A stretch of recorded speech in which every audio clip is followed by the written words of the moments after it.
Understand the present tense in Spanish in 3 minutes. The first thing that you have to know is that in Spanish we have different endings or conjugations for all the verbs. In English it's, for example, I speak, you speak, he speaks, and it's always the same except in the third person of the singular.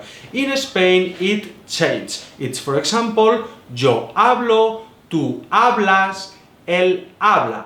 As you see, it changes depending on the personal pronoun and how we know the different ending or conjugation of each verb.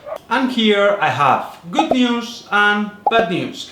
The good news is that 95% of the verbs are regular. That means that the ending or conjugation of the verbs will be always the same. So if you know one, you will know all of them.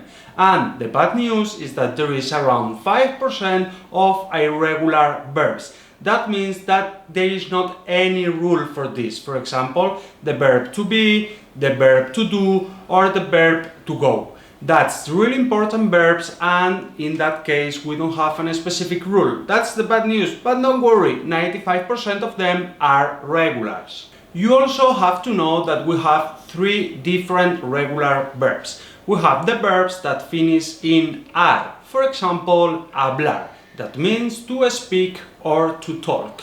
We have another kind of regular verbs that finish in er. For example, the verb comer. That means to eat.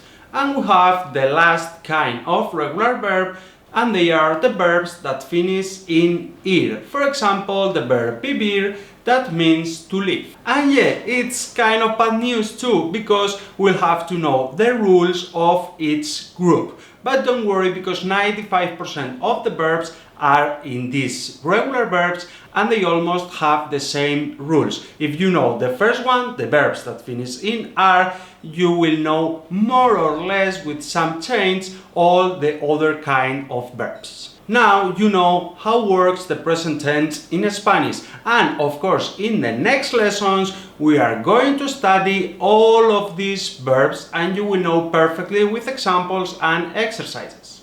Remember, if you want to learn Spanish, I have a specific course with more than 500 lessons, 300 exercises and more than 60 hours content. Lifetime only $99. And if you just want to continue learning for free, just click here and you will go to the next lesson.